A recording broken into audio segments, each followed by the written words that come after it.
হজের মৌসুম। বলেন কিসের মৌসুম? হজের। কোরআনুল কারীমে আল্লাহ বলেন আল হজ্জু আশহুরুম মা'লুমাত, হজ হলো নির্ধারিত নির্দিষ্ট কয়েকটি মাসের সমন্বয় ইবাদত। শাওয়াল, যুলকায়দা, যুলহিজ্জা এই মাসগুলোর ভিতরে হজের কার্যক্রম শুরু হয়, প্রস্তুতি শুরু হয়। হজ একটি গুরুত্বপূর্ণ ইবাদত, যদিও আমাদের কাছে এক অবহেলিত ইবাদতের নাম হজ, কিন্তু ইসলামে হজের গুরুত্ব অপরিসীম। হজের গুরুত্ব বোঝাতে গিয়ে আমি আপনাদেরকে সংক্ষেপে 4টা কথা বলি। 1, হজ ইসলামের 5টি ভিত্তির 4র্থ ভিত্তির নাম হলো হজ। সহিহ মুসলিমের বর্ণনায় নবীজি বলেন وعن عبد الله بن عمر رضي الله تعالى عنهما قال, হযরত আব্দুল্লাহ ইবনে উমর বলেন, নবীজি বলে قال رسول الله صلى الله عليه وسلم, নবীজি বলেন বুনিয়াল ইসলামু আলা খামস, শাহাদাতি আল্লাহ ইলাহা ইল্লাল্লাহ, ইসলামের ভিত্তি হলো 5টি জিনিসের উপর। 1, আল্লাহ এক এই সাক্ষী দেয়া, নবীজি সাল্লাল্লাহু আলাইহি ওয়াসাল্লাম আল্লাহর রাসূল এটার সাক্ষী দেওয়া 1। 2, ওয়া ইকামিস সালাহ, নামাজ কায়েম করা। 3, ওয়া ইতাইজ যাকাত, যাকাত দেওয়া, যাকাত ফরজ হলে যাকাত দেওয়া। 4, নবীজি বলে ওয়াল হজ, হজের সামর্থ্য থাকলে হজ করা। এই দেখেন 4 নাম্বার ভিত্তি হলো হজ। এই হাদিস মুসলিম শরীফে বর্ণিত। কি বুঝলেন? হজের গুরুত্ব ইসলামে নাই না আছে? আছে।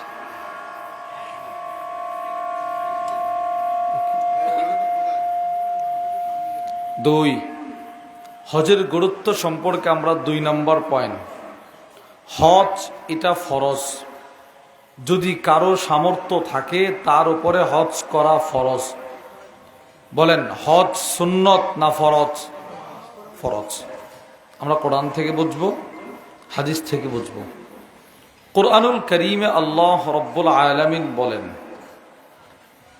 ওয়ালিল্লাহি আলান নাসি হিজ্জুল বাইত মান ইসতাতা ইলাইহি সাবিলা। আল্লাহ রাব্বুল আলামিন বলেন বাইতুল্লাহ পর্যন্ত পৌঁছতে যে ব্যক্তি সক্ষম তার উপরে আল্লাহর জন্য হজ করা ফরজ। আল্লাহর জন্য হজ করা ফরজ। কোরআনের আয়াত থেকে বুঝলাম। এবার আসেন হাদিস। মুসলিম শরীফের বর্ণনা, ওয়ান আবি হুরায়রা রাদিয়াল্লাহু তাআলা আনহু ক্বাল, হযরত আবু হুরায়রা রাদিয়াল্লাহু তাআলা আনহু থেকে বর্ণিত, তিনি বলেন খাতাবানা রাসূলুল্লাহ সাল্লাল্লাহু আলাইহি ওয়াসাল্লাম। হযরত আবু হুরায়রা বলেন নবীজি সাল্লাল্লাহু আলাইহি ওয়াসাল্লাম একদিন আমাদেরকে বয়ান করতেছিলেন। বয়ান করার পর নবীজি বলতে লাগলেন ইয়া আইয়ুহান নাস, নবীজি বললেন হে লোক সকল, ইন্নাল্লাহা ক্বাদ ফারাদা আলাইকুমুল হজ্জা ফাহুজ্জু, আল্লাহ তাআলা তোমাদের উপরে হজ ফরজ করেছেন, অতএব তোমরা হজ করো। সুবহানাল্লাহ বলেন।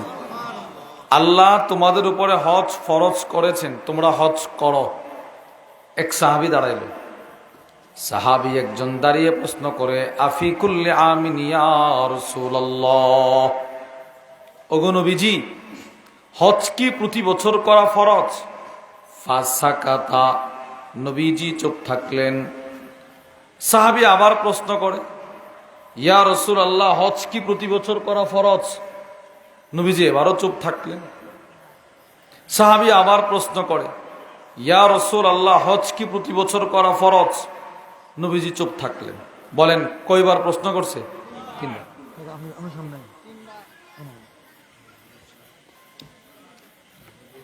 এরপরে কাছের উপরে আপনার এনে বোন এই ফ্যানটা এইদিকে পেছনে না, আপনার দুইজন ফ্যানের বাতাস নেই। তিনবার প্রশ্ন করল। চতুর্থবার নবীজি কি বলে জানেন? আল্লাহর নবী বলেন, লাউ কুলতু নাআম লাওয়াজাবাত। কে তুমি আমাকে তিনবার প্রশ্ন করলা, যদি আমি রাগের মাথায় বলে ফেলতাম হা হজ প্রতি বছর ফরজ, তাহলে প্রত্যেকটা মানুষের উপর প্রত্যেক বছর হজ করা ফরজ হয়ে যেত। চিন্তা করছেন? নবীজি বিরক্ত হয় নাই। রসুল বুঝতেছে আমার উম্মত আমারে বারবার প্রশ্ন করতেছে, আমি যদি রাগ করে বলি হ্যাঁ প্রতি বছর হজ ফরজ, তাহলে প্রত্যেক ব্যক্তি যে একবার হজ করছে তার প্রতি বছর হজ করা ফরজ হয়ে যেত। কি পরিমাণ নবীজি আমাদেরকে ভালোবাসছে, সুবহানাল্লাহ বলেন না? কি পরিমাণ ভালোবাসাটা দিছে। এই জন্য কোরআনুল কারীমের ব্যাখ্যায় তাফসীরের কিতাবের মধ্যে এসেছে আহাতাতুর রাহমা বিতাসারিফি শরিয়াতি। এই কথাটা খেয়াল করে শোনেন। ইসলামের যে শরীয়ত নবীজিকে দেওয়া হয়েছে, এই শরীয়তের শুরু শেষ পুরাটাই নবীজির রহমত দ্বারা বেষ্টন করা। সুবহানাল্লাহ বলেন না সবাই? নবীজির রহমত দ্বারা বেষ্টন করা। ওয়ামা আরসালনাকা ইল্লা রাহমাতাল লিল আলামিন। এই আয়াতের ব্যাখ্যা এসেছে কাউনুশ শরিয়াতুল মুহাম্মাদিয়া মুনহাসিরাতুন ফির রাহমাহ। আমাদের নবীজির শরীয়ত আল্লাহ তাআলা রহমতের ভিতরে রেখে দিয়েছেন। কঠিন কোনো ইবাদত নাই, একদম সহজ কোনো ইবাদত নাই। পয়গম্বর মুসা আলাইহিস সালাতু ওয়াস সালামের জামানার শরীয়ত ছিল নাপাকি, কাপড়ে নাপাকে লাগছে, বাস যেই জায়গায় নাপাক লাগছে এই জায়গায় কাইটা ফালা দেওয়া লাগতো। আমাদের কি কাইটা ফালানো দরকার হয় না, তিনবার ধৌত করলেই শেষ। কিন্তু ওনার শরীয়ত ছিল যেখানে নাপাকি লেগেছে বাস এই জায়গা কাঁচি দিয়ে কাটো, ফেলে দাও। তো হুজুর সাল্লাল্লাহু আলাইহি ওয়াসাল্লামকে আল্লাহ পাক যে শরীয়ত দিয়েছেন, এই শরীয়ত রহমতে পরিপূর্ণ। এজন্য হাদিসের ব্যাখ্যায় মাআলিমুস সুনানের মধ্যে এসেছে ওয়াকাদ কানা রাসূলুল্লাহ সাল্লাল্লাহু আলাইহি ওয়াসাল্লাম ইয়াতরুকু বা'দান নওয়াফিল খাউফাম মিন আন ইফরাদা আলা উম্মতি। কখনো কখনো নবীজি অনেক নফল নামাজ ছেড়ে দিতেন এই ভয়ে যে আমি যদি লাগাতার করি তাহলে যদি আল্লাহ আমার উম্মতের উপর ওয়াজিব করে দেয়। সুবহানাল্লাহ বলেন না? নবীজি তো ইচ্ছা করলে পারবে করতে, কিন্তু আমার উম্মত তো করতে পারবে না, আল্লাহ যদি ওয়াজিব করে দেয়। এজন্য নবীজি সাল্লাল্লাহু আলাইহি ওয়াসাল্লাম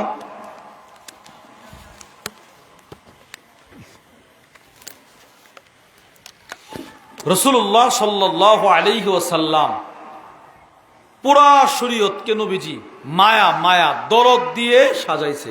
সুবহানাল্লাহ। দুইটা দৃষ্টান্ত দেখেন, শুনেন। এক, দেখেন আপনি আপনার জন্য আমার জন্য নবীজি কি পরিমাণ রহম করছে শরীয়তে। সহিহ মুসলিমের বর্ণনা, ক্বালা রাসূলুল্লাহ সাল্লাল্লাহু আলাইহি ওয়াসাল্লাম, নবীজি সাল্লাল্লাহু আলাইহি ওয়াসাল্লাম ইরশাদ করেন, লাউলা আন আশুক্কা আলা উম্মতি লা আমারতুহুম বিসওয়াক ইনদা কুল্লি সালাত। নবীজি সাল্লাল্লাহু আলাইহি ওয়াসাল্লাম বলেন, আমার উম্মতের কষ্ট হবে এটা যদি আমি চিন্তা না করতাম, বুঝেন, আমার উম্মতের কষ্ট হবে এটা যদি আমি চিন্তা না করতাম, তাহলে প্রত্যেক ফরজ নামাজের সাথে সাথে মেসওয়াক করাটাকে আমি আবশ্যক করে দিতাম। নামাজ যেমন আবশ্যক, মেসওয়াক করাও আমি প্রত্যেক নামাজের সময় আবশ্যক করে দিতাম। কিন্তু আমি জানি আমার উম্মতের কষ্ট হবে, সে মেসওয়াক প্রত্যেক নামাজে করতে পারবে না। বলেন, নবীজি আমাদের জন্য এই নামাজের মেসওয়াকটাকে সহজ করছে না করে নাই? করেছে। দৃষ্টান্ত নম্বর 2, সহিহ মুসলিমের বর্ণনা, ওয়া আন আবি হুরায়রা রাদিয়াল্লাহু তাআলা আনহু ক্বাল, হযরত আবু হুরায়রা রাদিয়াল্লাহু তাআলা আনহু থেকে বর্ণিত, তিনি বলেন, قال رسول الله صلى الله عليه وسلم لولا أن أشق على أمتي وفي رواية على المؤمنين لأمرتهم أن يؤخروا العشاء إلى ثلث الليل أو نصفه। নবীজি বলেন, আমার উম্মতের যদি কষ্ট হবে এটা চিন্তা না করতাম তাহলে এশারের নামাজটা আমি রাতের অর্ধেক নিয়ে যাইতাম। আজকে এশার নামাজ পড়ছি আমরা কয়টায়? 8টায়, 8:30। রসুল বলেন আমার উম্মতের কষ্ট হবে, অন্যায় তো আমি এশারের নামাজটার বিধান করে দিতাম রাত্রে 12টায়। আচ্ছা আবার বলেন তো, রাত 12টায় এশারের নামাজ পড়লে কি অবস্থা হইতো? সবাই কথা বলে না। সহজ হতো না কঠিনই? তো মুসল্লি বাড়তো না কমতো? ধরো কেউরে পাওয়া যেত না। কে 12টা পর্যন্ত সজাগ থাকবে? রসুল বলেন আমি জানি আমার উম্মতের কষ্ট হবে। মেসওয়াক প্রত্যেক নামাজে যদি আবশ্যক করে দেওয়া হতো আমি জানি আমার উম্মতের কষ্ট হবে। মেরাজের রজনীতে 50 ওয়াক্ত নামাজ যদি নিয়ে আসি আমি জানি আমার উম্মতের কষ্ট হবে। এজন্য এশারের নামাজও অর্ধরাত পর্যন্ত বিলম্বিত করি নাই, মেসওয়াকও আবশ্যক করি নাই, নামাজও 50 ওয়াক্ত আনি নাই। কিন্তু কেউ যদি নিজের থেকে এমনিতেই মেসওয়াক করে, কেউ যদি 5 ওয়াক্ত নামাজ জামাতের সাথে পড়ে, আমার রব তাকে 50 ওয়াক্তের সওয়াব দিয়ে দিবে। এই কথাটাই নবীজি বুঝাইতে চাইতেছেন। রসুল বলেন আল্লাহ তোমাদের উপরে হজ ফরজ করেছেন, তোমরা হজ করবা। তো একজন দাঁড়ায় বলে, ইয়া রাসূলুল্লাহ প্রতি বছর কি হজ ফরজ? নবীজি চুপ। প্রতি বছর ফরজ? নবীজি চুপ। আবার একই প্রশ্ন, নবীজি চুপ। এরপরে নবীজি বলছে লাউ কুলতু নাআম লা ওয়াজাবাত, আমি যদি বলতাম প্রত্যেক বছর হজ ফরজ তাহলে আল্লাহ প্রত্যেকের উপরে হজ প্রতি বছর ফরজ করে দিত। তাহলে 1 নাম্বার হজ চতুর্থ স্তম্ভ ভিত্তি।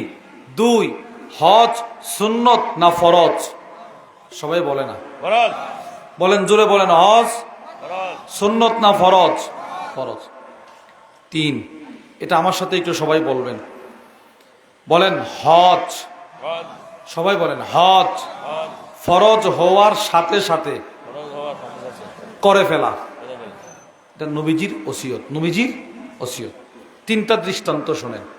1 আবু দাউদ শরীফের বর্ণনা, ওয়ান আব্দুল্লাহ ইবনে আব্বাস রাদিয়াল্লাহু তাআলা আনহুমা ক্বাল, হযরত আব্দুল্লাহ ইবনে আব্বাস থেকে বর্ণিত, তিনি বলেন ক্বালা রাসূলুল্লাহ সাল্লাল্লাহু আলাইহি ওয়াসাল্লাম, নবীজি বলেন মান আরাদাল হজ্জ ফালইয়াতাআজ্জাল, নবীজি বলেন আমার কোন উম্মত যদি হজ করতে চায় তো সে যেন দ্রুত হজ করে, তাড়াতাড়ি করে ফেলে। একটা হাদিস। 2 সহিহুল জামের বর্ণনা, আমি যেন প্রশ্ন করলাম ইয়া রাসূলুল্লাহ আমি তো আমার উপরে হজ ফরজ, 5 লক্ষ টাকা আমার কাছে আছে, বড় হইলে করুন। নবীজি কো না, কেন তুমি তাড়াতাড়ি করবা? নবীজি উত্তর দিতেছে ক্বালা রাসূলুল্লাহ সাল্লাল্লাহু আলাইহি ওয়াসাল্লাম, নবীজি বলেন তাআজ্জালু ফিল হজ ফাইন্না আহাদাকুম লা ইয়াদরি মা ইয়ারিদু লাহ, নবীজি বলেন তোমরা দ্রুত হজ করো, কারণ তোমাদের কারো জানা নাই সামনে তার কোন মুসিবত। কারো জানা আছে? এই যে আমাদের, আমি যার দাওয়াতে এখানে আসছি, মাহফুজ ভাই আল মানসুর, এই তাসবি মিডিয়ার যিনি সত্তা অধিকারী, ইনি কি পরিমাণ মুসিবত উনি জীবনে কল্পনা করছিল, বুঝেন নাই কথা। উমরায় যখন যাচ্ছিল তখন আমারে বলতেছে যে ভাইয়া এই রমজানের কয়েকদিন আগে আমার বিবি ইন্তেকাল করছে, মুসিবত। এরপরে আজকে আমি আসতেছি, আমারে বলতেছে আজকে নাকি ওনার ছোট ভাই দুর্ঘটনা করে রোড অ্যাক্সিডেন্ট করে মারা গেছে। মুসিবতটা কেমন বলেন না? হঠাৎ করে মুসিবত মানুষের সামনে চলে আসে। আল্লাহ ওনার আহলিয়া, ওনার বিবি, ওনার ভাই, আল্লাহ সকলকে জান্নাতের উচ্চ মাকাম দান করেন, বলেন আমিন। আল্লাহ পাক ওনাদের পুরা পরিবারকে সবরে জামিল ইখতিয়ার করার তৌফিক দান করেন। ওনার যে মাসুম বাচ্চাগুলো আছে, নাবালেগ বাচ্চাগুলো, আল্লাহ তাআলা নিজে তাদের জিম্মাদারি গ্রহণ করেন, বলেন আমিন। তো নবীজি এই কথাটা বলতেছেন, ইন্না আহাদাকুম লা ইয়াদরি মা ইয়ারিদু লাহ, উম্মত, আমি কেন বললাম তোমরা দ্রুত হজ করো? কারণ তোমাদের কারো জানা নাই সামনে তার কোন মুসিবত, কারো জানা নাই। হুজুর মুসিবত মানে কি? নবীজি 3টা মুসিবতের কথা বলছেন, দেখেন। আবু দাউদ শরীফের বর্ণনা, ওয়ান আব্দুল্লাহ ইবনে আব্বাস রাদিয়াল্লাহু তাআলা আনহুমা ক্বাল, হযরত আব্দুল্লাহ ইবনে আব্বাস থেকে বর্ণিত, তিনি বলেন, ক্বালা রাসূলুল্লাহ সাল্লাল্লাহু আলাইহি ওয়াসাল্লাম, নবীজি সাল্লাল্লাহু আলাইহি ওয়াসাল্লাম ইরশাদ করেন, মান আরাদাল হজ্জ ফালিয়াতাআজ্জাল, নবীজি বলেন, যে হজ করতে চাও তুমি দ্রুত হজ করো। কেন? 3টা মুসিবত তোমার সামনে আসবে, তুমি ঘুরতেছো 3 মুসিবতের ভিতর। 1 নাম্বার, ফাইন্নাহু ক্বাদ ইয়ামরাদুল মারিদ, হঠাৎ করে অসুস্থ হয়ে যাইবা, হজ করার কোনো শক্তি থাকবে না। 2, আও তাদিল্লুদ দাল্লাহ, 5 লক্ষ টাকা জমা করে রাখলেন, হঠাৎ করে টাকাগুলো নষ্ট হয়ে যাবে, উধাও হয়ে যাবে।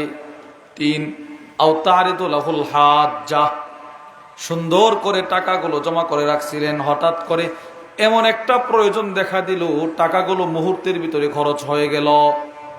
সুস্থ, একটু ব্যথা উঠছে, ডাক্তারের কাছে গেছে, ডাক্তার বলে কিডনি শেষ, এবার লাগান 5 লক্ষ টাকার অপারেশন, শেষ টাকা। তো আপনি না হজের জন্য টাকা জমা করছিলেন। এজন্য নবীজির ওসিয়ত, হজ ফরজ হওয়ার সাথে সাথে হজ করা। বলেন, হজ ফরজ হওয়ার সাথে সাথে কি করা? হজ করা।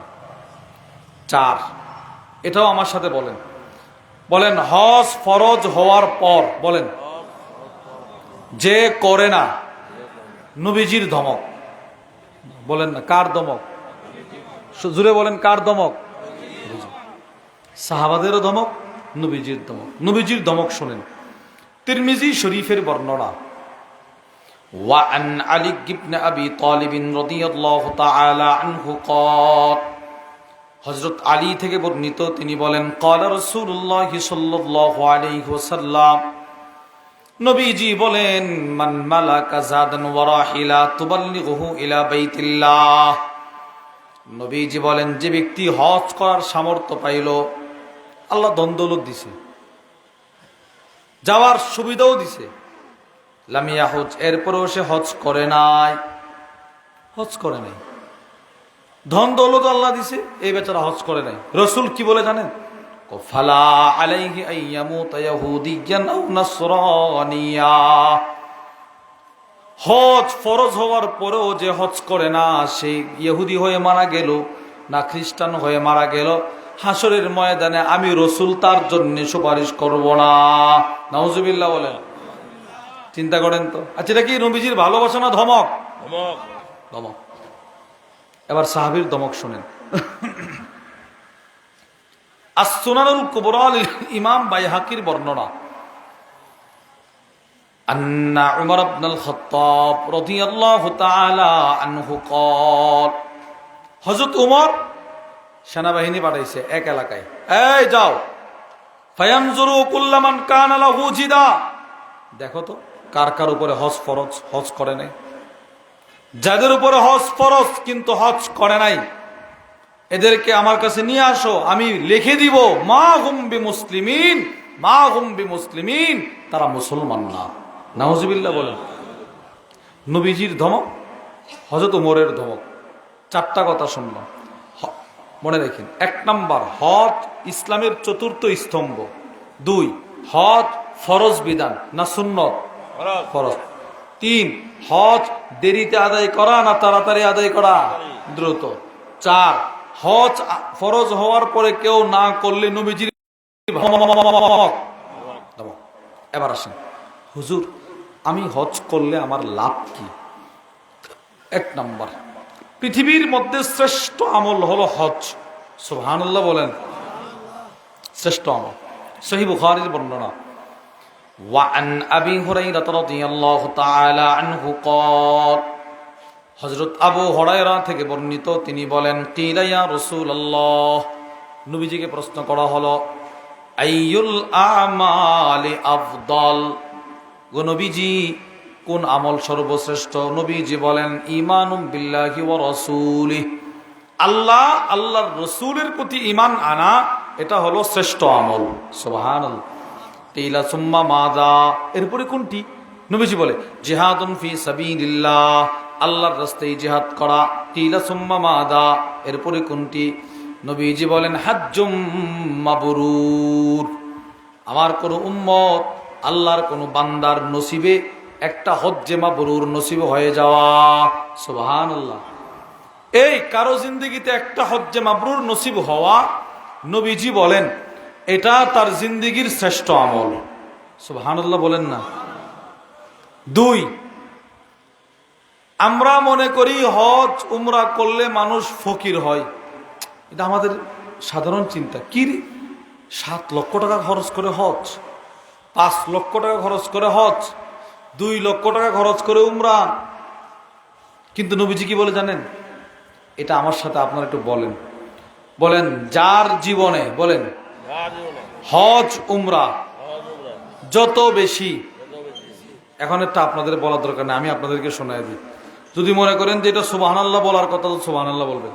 আমি বলি দেখেন, যার জীবনে হজ উমরা যত বেশি, নবী বলেন তার দারিদ্রতা দূর করবে আল্লাহ তত বেশি। তো আমি না দেখতেছি টাকা শেষ হইতেছে, নবীজি বলে না, টাকা আসবে, টাকা আসবে। সুবহানাল্লাহ বলেন। ইবনে মাজার বর্ণনা, ওয়া আন উমর ইবনুল খাত্তাব রাদিয়াল্লাহু তাআলা আনহু ক্বাল, হযরত উমর ইবনুল খাত্তাব থেকে বর্ণিত, তিনি বলেন ক্বালা রাসূলুল্লাহ সাল্লাল্লাহু আলাইহি ওয়াসাল্লাম তাবিউ বাইনাল হজ্জ ওয়াল উমরাহ, নবীজি বলেন তোমরা হজ উমরা বেশি বেশি করো, বারবার করো। এই বেশি হজ করো, বেশি উমরা করো। কেন? ফাইন্নাল মুতাবাআতা বাইনাহুমা তানফিল ফাকর ওয়াজ যুনুব কামা ইয়ানফিল কিরু খাবাসাল হাদিদ। নবীজি বলেন আমার যে উম্মত বেশি হজ করবে, বেশি উমরা করবে, আল্লাহ তাআলা তার দারিদ্রতা, তার গুনাহ এমন ভাবে মুছে দিবেন, কামারের হাপড় যেমন লোহার মরিচিকা মুছে দেয়। সুবহানাল্লাহ। এই রাত রাত, এই যে সামনে কোরবানি আসতেছে, আপনার ছড়িগুলো ধার দেন না, এই যে কি যে একটা ঘুরে দেন, এইভাবে এটা যেমন ছুরির জংকার দূর করে, মরিচিকা দূর করে, বেশি বেশি হজ উমরা বান্দার গুনাহ, বান্দার দারিদ্রতাকে এমন ভাবে দূর করে দেয়। তা আমি তো দেখতেছি টাকা শেষ, নবী বলে না, টাকা শেষ না। 3, কেউ যদি হজ করতে পারে, রসুল বলেন এর বদলা হিসেবে আল্লাহ রেখে দিয়েছেন শুধুই জান্নাত। সুবহানাল্লাহ। আল্লাহ আমাদের সকলকে হজ্জে মাবরুর নসিব করেন, বলেন আমিন। নবীজি বলেন ক্বালা রাসূলুল্লাহ সাল্লাল্লাহু আলাইহি ওয়াসাল্লাম, আল্লাহর রাসূল বলেন আল উমরাতু ইলাল উমরাহ কাফারাতুল লিমা বাইনাহুমা, এক উমরা থেকে আরেক উমরা বান্দার মাঝখানের গুনাহগুলো আল্লাহ মাফ করে দেয়। সুবহানাল্লাহ।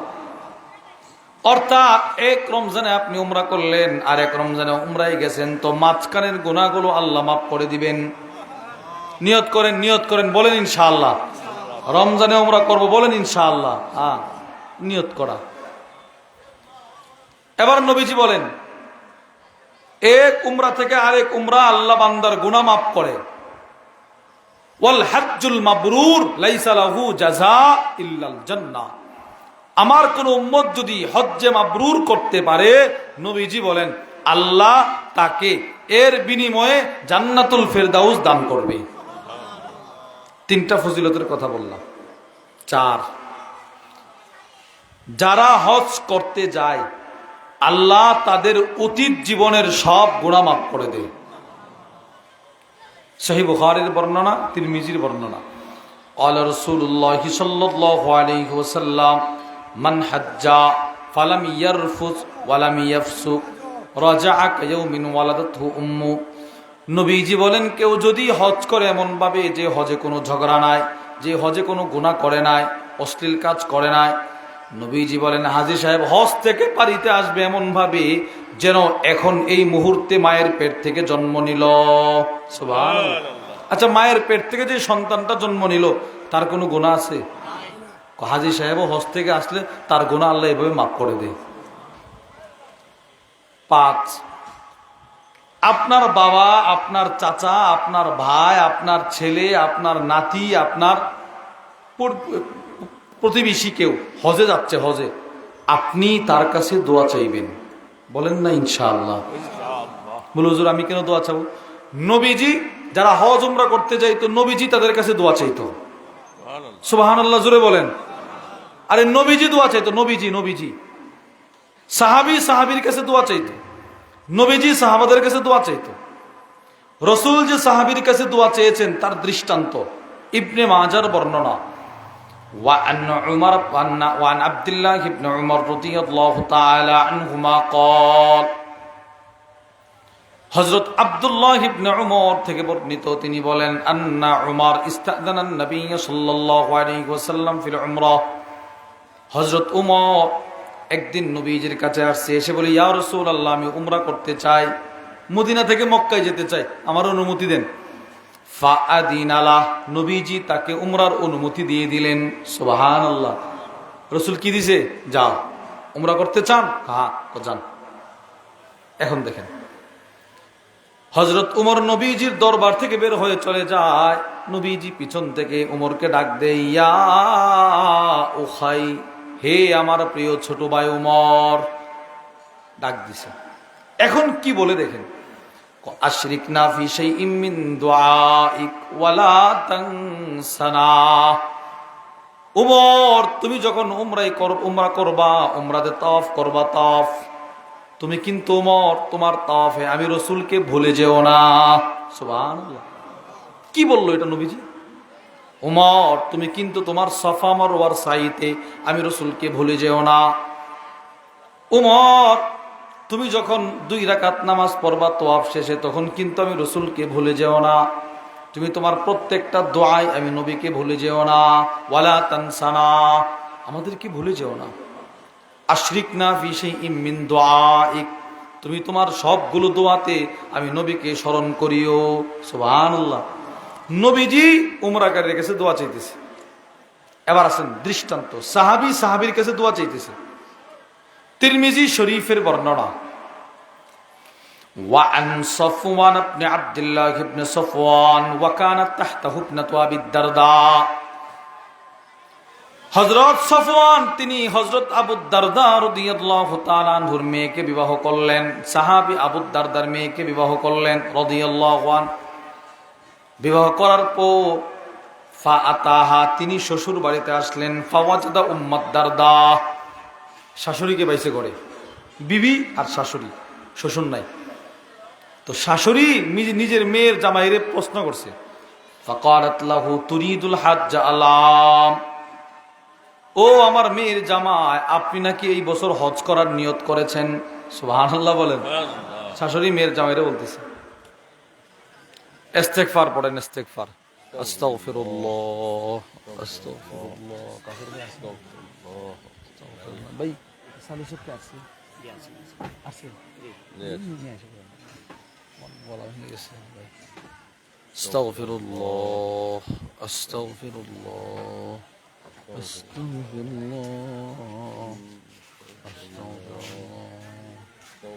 লা হাওলা ওয়ালা কুওয়াতা ইল্লা বিল্লাহ, লা হাওলা ওয়ালা ইল্লা বিল্লাহ। সকলে বলেন আলহামদুলিল্লাহ। আমাদের আজকের মাহফিলের প্রধান মেহমান আমার শায়েখ মুর্শিদ আরিফ বিল্লাহ হাকিমুন নফস আল্লামা মুফতি মুশতাক নবী কাসিম হাফিজাহুল্লাহ। হুজুরের খুব মহব্বতের মানুষ, খুব মহব্বতের। হুজুর যে কয়জনকে ভালোবাসে এর মধ্যে একজন আল্লামা শায়েখ মুতালিব হুসাইন সালেহি হাফিজাহুল্লাহ। হুজুর চলে আসছেন, বলেন আলহামদুলিল্লাহ। এই অল্প 2-1 মিনিটের ভিতরে হুজুর চলে আসবেন, গুরুত্বপূর্ণ নসিহত হুজুর করবেন। তো আমি আপনাদেরকে যে বিষয়টা বলতে চাচ্ছি, শেষ আলোচনা প্রায় শেষের দিকে, যারা হজ করতে যাবে আমরা তাদের কাছে কি চাইবো? বলেন না সবাই, কি চাইবো? দোয়া চাইব। তো শাশুড়ি মেয়ের জামাইরে বলে, আপনি নাকি এই বছর হজ করবেন? কহা, উদউল্লাহ লানা বিখাইর, আপনি হজ করতে গিয়ে কিন্তু আমাদের কথা ভুলবেন না, আমাদের জন্য একটু দোয়া করে দিন। সুবহানাল্লাহ। শাশুড়ি দোয়া চাইতেছে, নবীজি সাহাবীর কাছে দোয়া চায়, শাশুড়ি মেয়ের জামাইয়ের কাছে দোয়া চায়। বিষয়টা কি? আপনি যে চান না, আমি যে চান না। এজন্য যারা হজ করতে যাবে, যারা উমরা করতে যাবে, তাদের কাছে দোয়া চাবো, বলে ইনশাআল্লাহ। হুজুর এদের কাছে দোয়া চাইলে আমার লাভ কি? প্রশ্ন, এদের কাছে দোয়া চাইলে আমার লাভ কি? দুই, এদের লাভ কি? আমার লাভ হলো, নবীজি বলেন, ইবনে মাজার বর্ণনা, আল হাজি, যারা হজ করতে যায়, আল হাজ ওয়াল গাজি ওয়াল মুতামির, হাজি গাজী, যিনি জিহাদ করতে যায়, তিন, যিনি উমরা করতে যায়, এই তিন শ্রেণীর মানুষ এরা সরাসরি আল্লাহর মেহমান।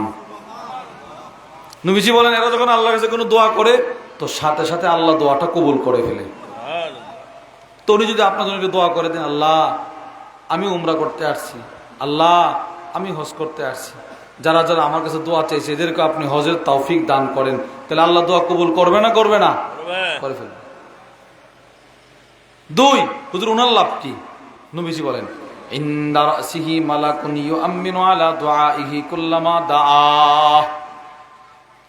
হাজী সাহেব যখন একজনের জন্য দোয়া করে, তখন তার মাথার কাছে একজন ফেরেশতা দাঁড়ায় থাকে।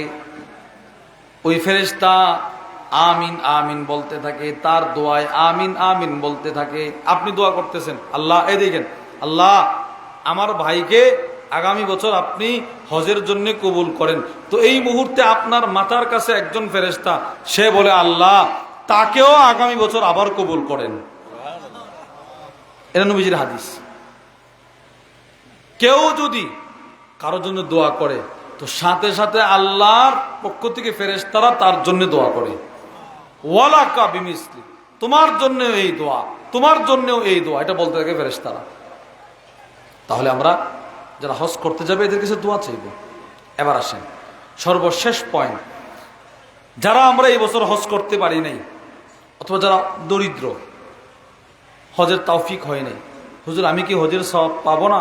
হ্যাঁ, আপনিও হজের সওয়াব পাবেন। নবীজি এমন কতগুলো আমলের কথা বলে গেছেন, সুবহানাল্লাহ বলেন।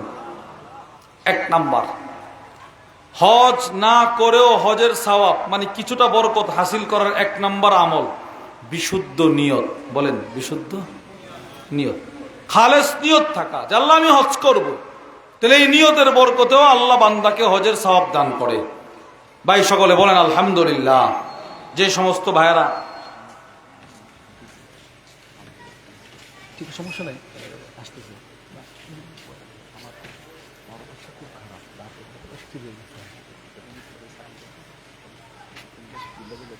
উনি কই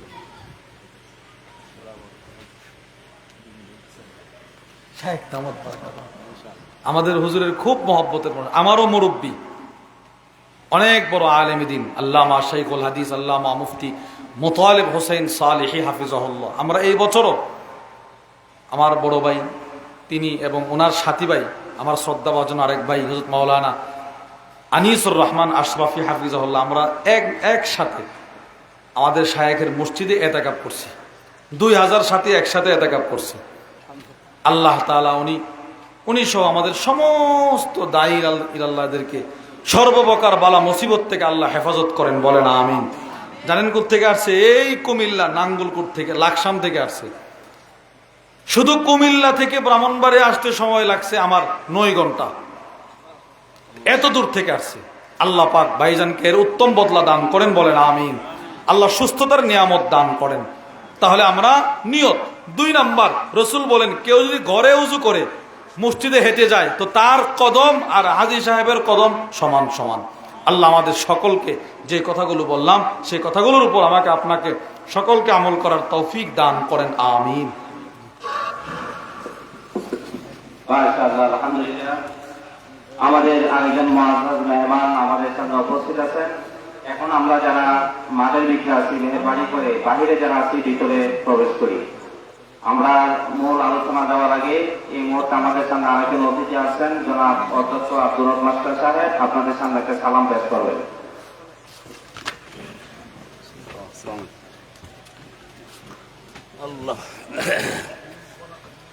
আসসালামু আলাইকুম ওয়া রাহমাতুল্লাহ। بالله من الشيطان الرجيم بسم الله الرحمن